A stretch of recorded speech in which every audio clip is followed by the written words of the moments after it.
والعاقبة للمتقين والصلاة والسلام على سيد الأنبياء والمرسلين أما بعد أعوذ بالله من الشيطان الرجيم بسم الله الرحمن الرحيم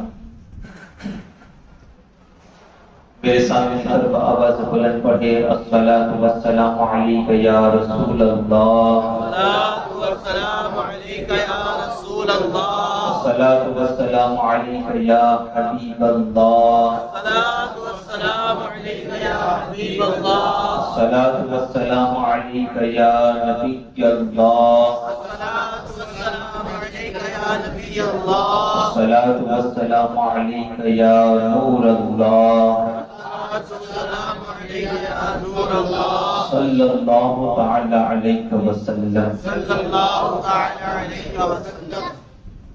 غوث اعظم بمنی بے سر و ساما مدد قبلہ دی مدد کعبہ امام مدد اعلی حضرت مجدد دین ملت کنز الکرامت امام عشق و محبت حسان الہند امام احمد رضا خان محدث بریلوی علیہ رحمت و رضوان، حضور سیدنا غوث الثقلین قطب ربانی محبوب حقانی میرا شاہ شیخ سیدنا سید عبد القادر جیلانی ثم بغدادی رضی اللہ تعالیٰ عنہ کی بارگاہ میں عقیدت کا نذرانہ پیش کرتے ہوئے کیا ایک خوب عرض کرتے ہیں کہ واہ کیا مرتبہ اے غوث ہے بالا تیرا، واہ کیا مرتبہ اے غوث ہے بالا تیرا، کہ اونچے اونچوں کے سروں سے ہے قدم اعلیٰ تیرا، اور سر بھلا کیا کوئی جانے کہے کیسا تیرا، سر بھلا کیا کوئی جانے کہے کیسا تیرا، اولیاء ملتے ہیں آنکھیں وہ ہے طلبہ تیرا۔ میری پیارا آقا صلی اللہ تعالی علیہ وسلم کے پیارے دیوانوں، سب سے پہلے تو ماہ ربیع الثانی جس کو آپ اور ہم عرفاً 11ویں شریف کا مہینہ کہتے ہیں، یہ مہینہ خدا کی رحمتوں کے ساتھ ہم پر سایہ فگن ہو چکا ہے۔ اللہ تبارک و تعالیٰ کی بارگاہ میں دعا ہے کہ اللہ تبارک و تعالیٰ اس ماہ پاک کی برکتوں سے، کرامتوں سے، وسعتوں سے ہمیں مالا مال فرمائے، اور سرکار غوث پاک رضی اللہ تعالیٰ عنہ کا صدقہ ہم گنہگاروں کو بھی عطا فرمائے۔ میری پیارا آقا صلی اللہ تعالی علیہ وسلم کے پیارے دیوانوں، چونکہ آپ حضرات جانتے ہیں پچھلے سال ہم لوگوں نے قصیدہ غوثیہ کی تشریح سماعت کی تھی، اور قصیدہ غوثیہ ادھورا رہ گیا تھا، اور میں نے وعدہ کیا تھا کہ زندگی بخیر رہی تو پھر اس کو آگے انشاءاللہ مزید بڑھایا جائے گا، مگر چونکہ ابھی بہت بڑے لمبے سفر سے آیا ہوں، ابھی 7:30 بجے کی میں بڑودہ اترا ہوں اور کتابیں دیکھنے کا بھی موقع ملا نہیں، مگر پھر میں نے سوچا کہ چلو خالی نہیں جانے دینا، نصیحتاً سبق آموز 2-3 باتیں آپ کے سامنے پیش کر دوں۔ انشاءاللہ قصیدہ غوثیہ کی تشریح ہم کل سے شروع کریں گے۔ ایک مرتبہ درود پاک پڑھ لیجیے۔ اللہم صلی علی سیدنا و مولانا محمد نور الانوار و سید الاسرار و سید الابرار صلی اللہ تعالی علیہ وسلم۔ میری پیارا آقا صلی اللہ تعالی علیہ وسلم کی پیارے دیوانوں، آج دنیا میں ہمارے معاشرے میں گناہ بڑی تیزی کے ساتھ عام ہو رہے ہیں۔ ہمارا معاشرہ ہو، ہمارا محلہ ہو، ہماری سوسائٹیز ہو، یہاں تک کہ اگر میں کہوں تو غلط نہ ہوگا کہ الا ماشاءاللہ چند گھروں کو چھوڑ کر زیادہ تر مسلمانوں کے گھروں میں گناہ عام ہو گئے ہیں۔ اور یہ بھی یاد رکھیے کہ آج ایسا ماحول ہو چکا ہے کہ گناہ کو گناہ تصور بھی نہیں کیا جاتا، بلکہ گناہ کو فیشن کے طور پر گناہ کیا جا رہا ہے، فیشن سمجھا جا رہا ہے، اور پھر گناہ میں مسلمان ملوث ہو رہا ہے۔ اور جانتے ہو یہ ساری چیزیں کیوں ہو رہی ہے؟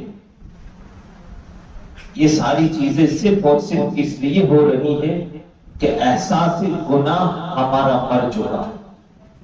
گناہ کو گناہ تصور نہیں کیا جاتا، اس لیے کہ احساس گناہ ہمارا مر چکا ہے۔ اور یاد رکھے کہ گناہ کے بعد گناہ کا احساس ہونا یہ اللہ تبارک و تعالیٰ کی نعمتوں میں سے ایک نعمت ہے۔ گناہ کا احساس یہ سب سے بڑی نعمت ہے۔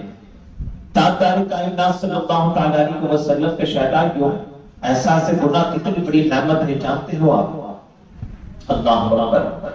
حضرت فضیل بن عیاض رضی اللہ تعالیٰ عنہ کو کون نہیں جانتا؟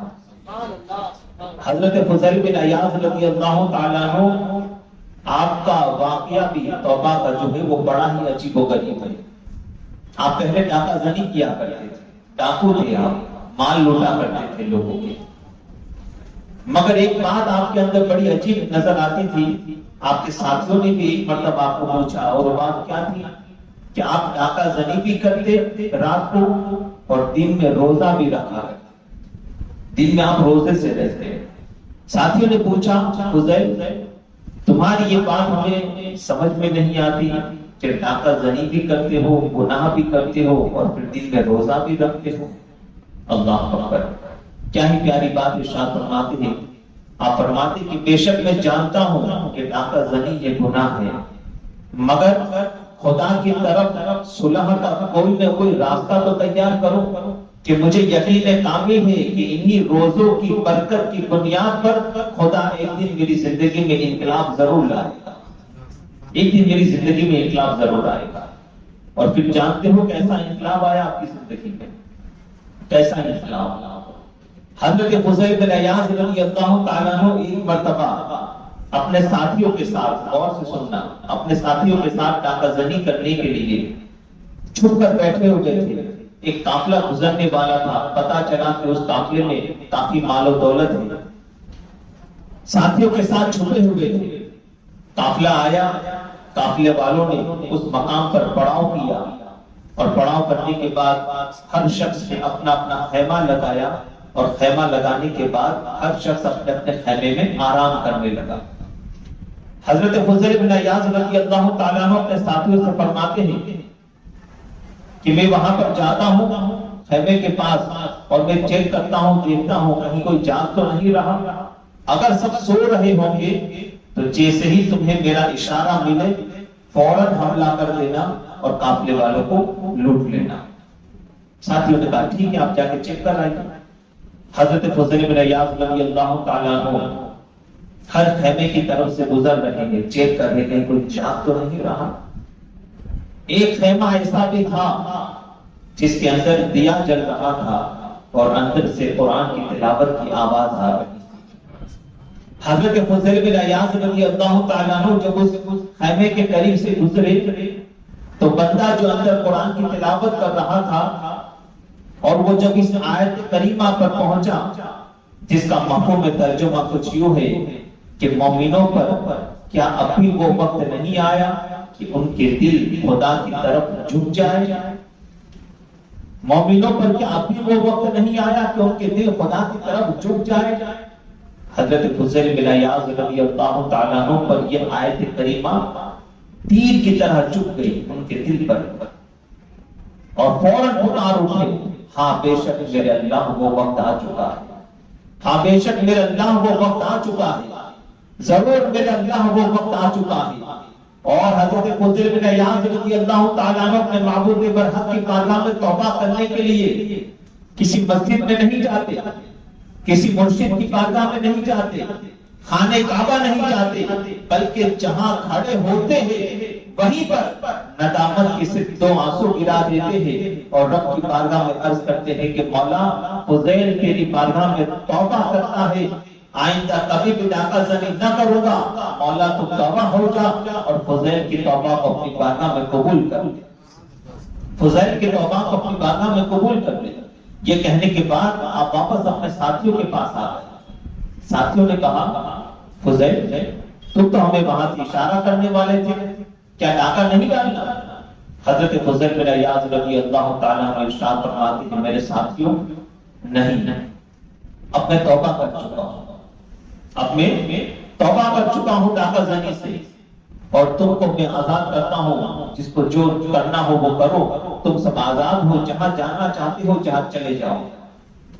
ساتھی کہتے ہیں فضیل ڈاکہ زنی کے معاملے میں تم ہمارے بادشاہ تھے، اب توبہ کرنے کے بعد بھی تم توبہ کے معاملے میں بھی ہمارے بادشاہ ہو۔ اے فضیل ہم تمہارے ہاتھوں پر توبہ کرنا چاہتے ہیں، ہم بھی اللہ تبارک و تعالیٰ کی بارگاہ میں تائب ہوتے ہیں کہ آئندہ کبھی بھی گناہ نہیں کریں گے، سچے دل سے ہم بھی توبہ کرتے ہیں۔ تمام ساتھیوں نے حضرت فضیل بن عیاض رضی اللہ تعالیٰ عنہ کے ہاتھوں پر توبہ کی۔ اللہ تبارک و تعالیٰ نے اس توبہ کی برکت سے تمام ساتھیوں کو ولایت کا مقام عطا فرما دیا، ولایت کا مقام عطا فرما دیا۔ خیر وہ ساتھی تو جہاں جانا چاہتے تھے، فضیل بن عیاض رضی اللہ تعالیٰ عنہ سب کو روانہ کر دیا۔ اس کے بعد حضرت فضیل بن عیاض رضی اللہ تعالیٰ عنہ نے سوچا کہ چلو خیمے کا جائزہ لیا جائے، وہاں پر کیا تلاوت ہو رہا ہے، کیا عبادت ہو رہی ہے۔ آپ جب واپس اسی خیمے کے پاس پہنچے تو آپ نے کیا منظر دیکھا؟ آپ نے دیکھا کہ اب اندر قافلے والوں کی میٹنگ چل رہی ہے اور قافلے والے ایک دوسرے سے کہہ رہے ہیں کہ یہاں سے جلدی سے نکل جاؤ کہ یہاں پر ایک ڈاکو رہتا ہے جس کا نام فضیل ہے، وہ لوٹ لیتا ہے قافلے والوں کو، بلکہ اس کے لوٹنے کا انداز یہ ہے کہ یہ پہلے مارتا ہے پھر لوٹتا ہے، جلدی سے ہمیں یہاں سے گزر جانا چاہیے۔ حضرت فضیل بن عیاض رضی اللہ تعالیٰ عنہ نے جب یہ سنا آنکھوں سے اشک جاری ہو گئے، خیمے کا پردہ ہٹایا، اندر داخل ہوئے۔ ان لوگوں کو معلوم نہیں تھا کہ یہی فضیل ہے۔ حضرت فضیل بن عیاض کہتے ہیں اے لوگوں جاؤ، تم آزاد ہو، جہاں جانا چاہتے ہو وہاں چلے جاؤ۔ لوگ کہنے لگے اجنبی کیا تجھے معلوم نہیں کہ یہ علاقہ فضیل کا علاقہ ہے، اور فضیل اتنا خطرناک ڈاکو ہے کہ وہ پہلے مال لوٹتا نہیں بلکہ پہلے جان لیتا ہے پھر مال لوٹ لیتا ہے، ہم یہاں سے کیسے چلے جائیں، ہمیں ڈر ہے کہ ہمارا مال لوٹ لے گا۔ حضرت فضیل بن عیاض کہتے ہیں کہ اب فضیل تمہارا مال نہیں لوٹے گا، اس لیے کہ فضیل اب خود لٹ چکا ہے، فضیل اب خود لٹ چکا ہے۔ قافلے والوں نے کہا فضیل لٹ چکا، یہ کیسے ہو سکتا ہے؟ کہا ہاں یہ جو تمہارے سامنے کھڑا ہے یہی فضیل ہے اور وہ لٹ چکا ہے، اور میں تم سب کو امان دیتا ہوں، جاؤ تم سب کے سب باحفاظت اپنے اپنے قافلے کے ساتھ اپنے اپنے گھر کی طرف روانہ ہو جاؤ۔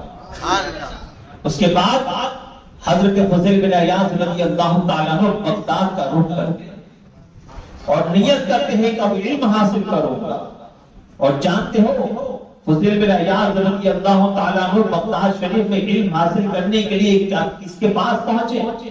ان کے پاس پہنچے جن کی آج آپ اور ہم تقلید کرتے ہیں، نعمان ابن ثابت، جن کو ہم سرکار امام اعظم ابو حنیفہ کے نام سے یاد کرتے۔ امام اعظم کے پاس پہنچے، امام اعظم نے کہا فضیل تم یہاں پر؟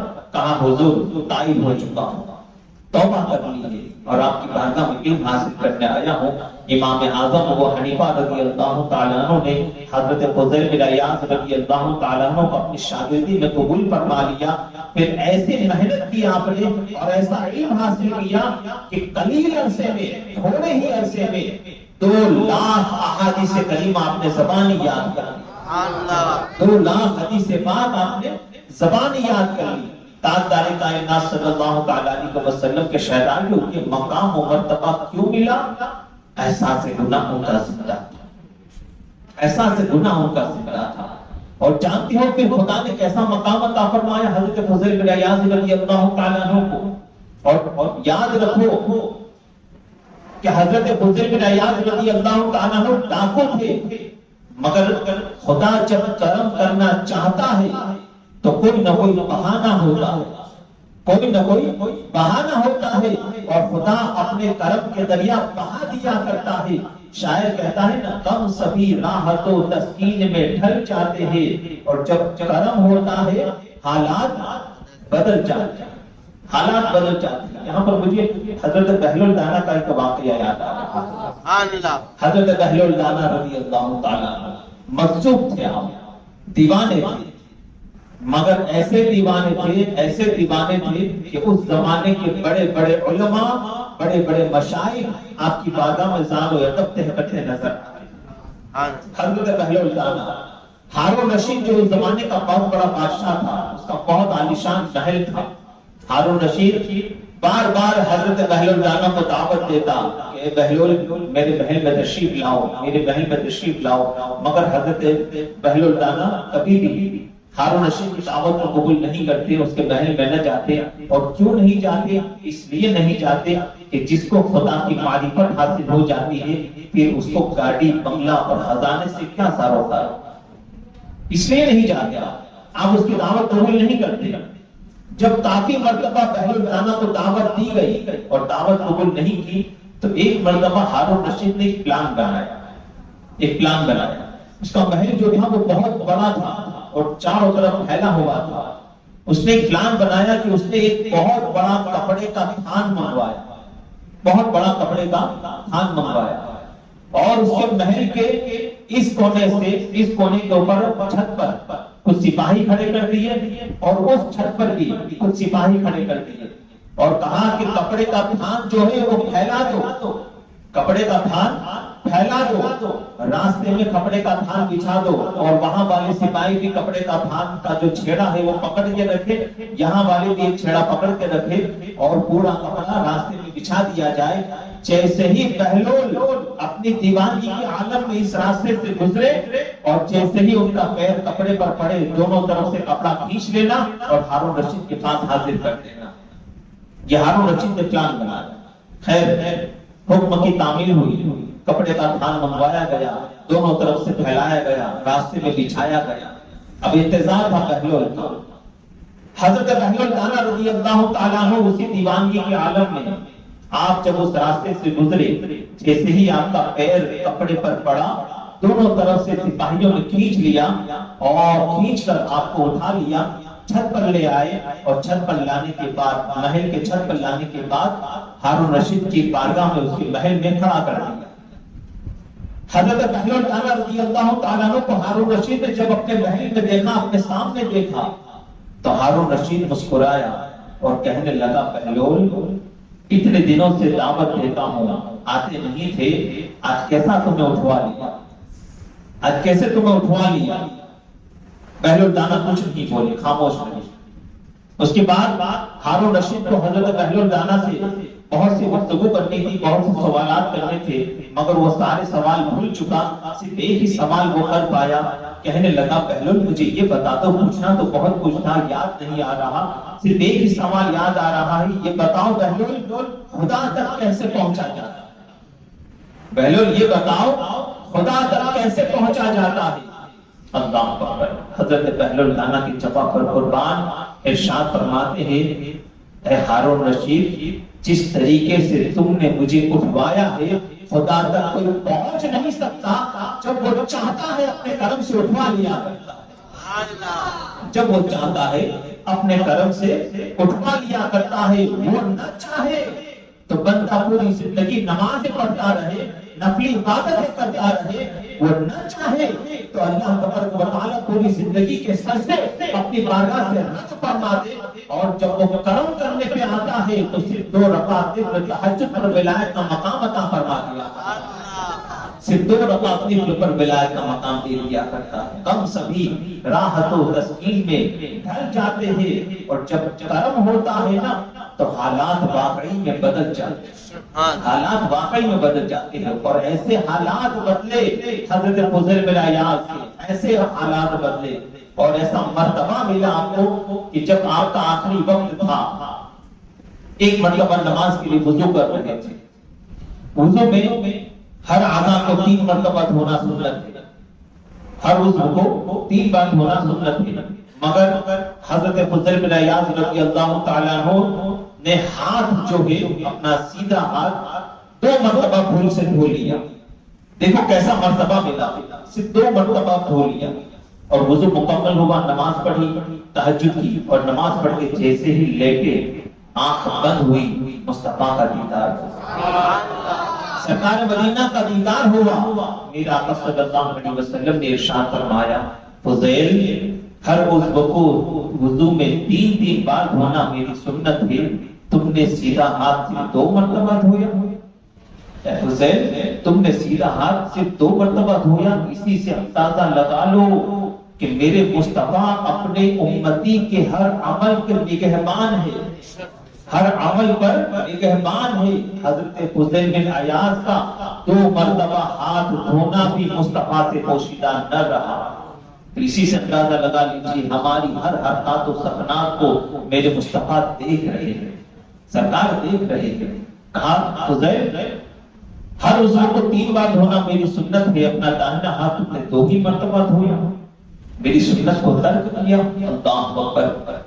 آنکھ کھل گئی، آنکھ کھلی، بیٹھے ہو گئے، اتنا روئے صرف سنت رسول ترک ہونے کی بنیاد پر، اتنا روئے کہ حضرت فضیل بن عیاض رضی اللہ تعالیٰ عنہ کی داڑھی مبارک آنسو سے تر ہو گئی۔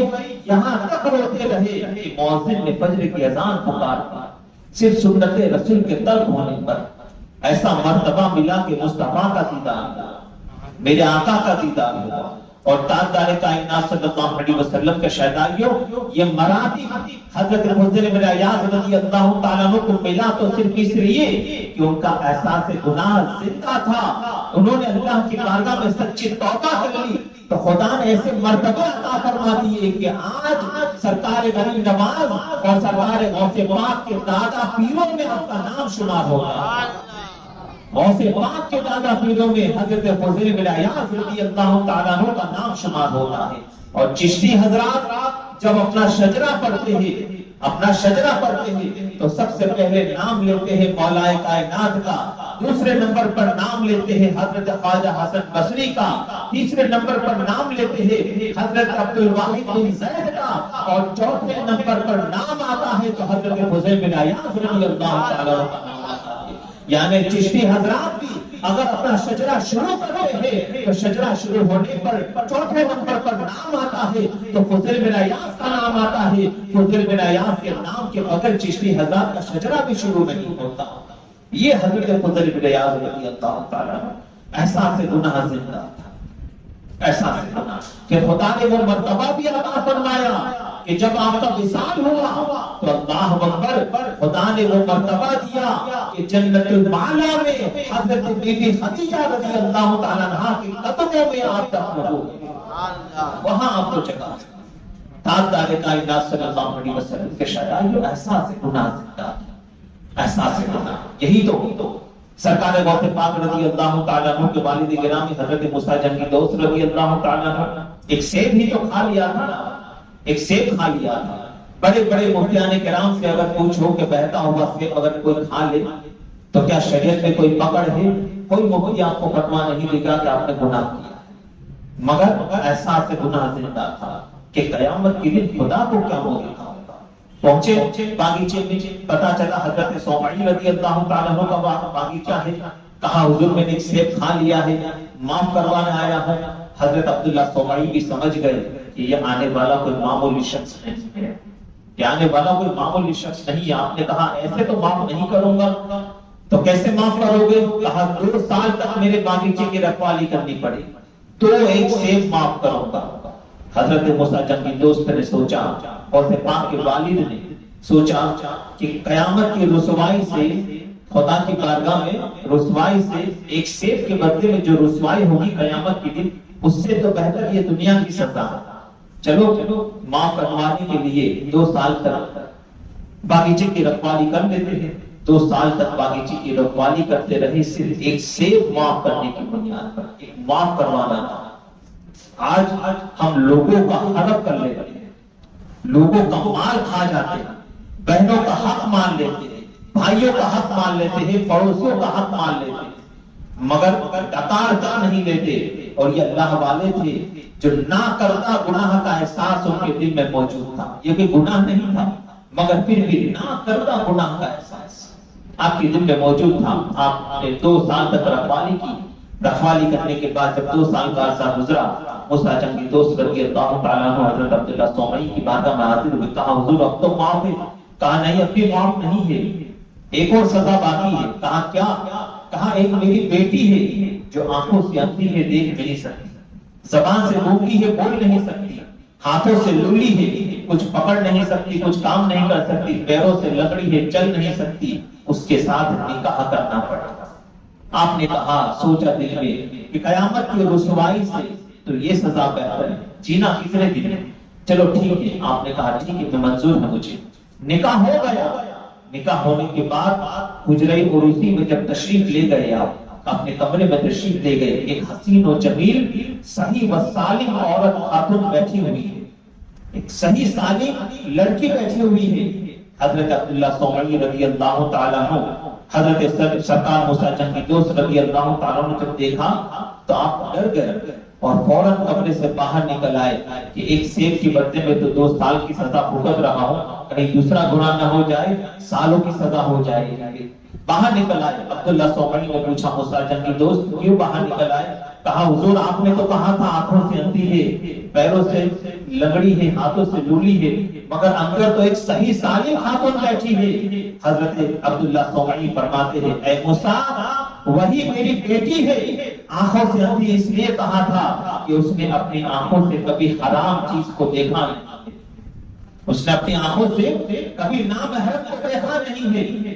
زبان سے گونگی اس لیے کہا تھا کہ اس نے اپنی زبان سے اللہ کی نافرمانی والے جملے کبھی بولے نہیں۔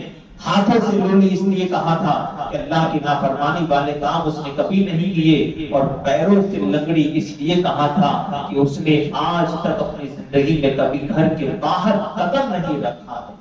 اور میرے پیارا آقا علیہ الصلوۃ والتسلیم کے شیطانیوں یاد رکھے، ماں جب ایسی پارسا ہو اور باپ جب ایسے تقوی والا ہو تو بیٹا جیلان کا تاجدار، ولیوں کا تاجدار، غوث اعظم بن کر ہی پیدا ہوتا ہے، غوث اعظم بن کر ہی پیدا ہوتا ہے۔ احساس گناہ یاد رکھے مومنوں، بس ایک ہی بات آپ کو عرض یہ کرنا چاہوں گا، احساس گناہ اپنا کبھی مرنے مت دینا، احساس گناہ کبھی مرنے مت دینا، اس لیے کہ احساس گناہ جو ہے، گناہ کرنے کے بعد احساس ہونا کہ میں نے غلط کیا ہے، یہ بھی رب تعالیٰ کی نعمتوں میں سے ایک نعمت ہے۔ اللہ تبارک و تعالیٰ کی بارگاہ میں دعا ہے، اللہ تبارک و تعالیٰ ہمیں اور آپ کو سرکار غوث پاک رضی اللہ تعالیٰ عنہ کی سچی پکی محبت عطا فرمائے، سرکار غوث پاک رضی اللہ تعالیٰ عنہ کی غلامی میں اللہ تعالیٰ زندہ رکھے، اسی پر خاتمہ بالخیر مدینے میں و بغداد معلیٰ میں عطا فرمائے۔ استغفر اللہ ربی من کل ذنب و اتوب الیہ۔ السلام علیکم ورحمۃ اللہ وبرکاتہ۔